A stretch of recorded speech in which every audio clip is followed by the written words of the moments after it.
To kuna ganin wani ɗaurin aure ne nan inda aka ga ango da amaryar shi suna jan abin da ake ce ma mandula ko wiwi ake ce mata.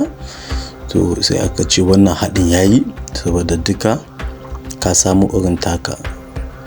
Kai ɗan wiwi ita ma 'yar wiwi, to shi yasa ake ganin wannan haɗin yayi.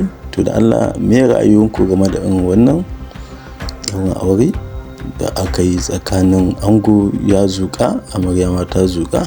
To kuna ganin da ake ta baɗala a cikin wannan bidiyon? To ku faɗa mana naku ra'ayoyin a comment section.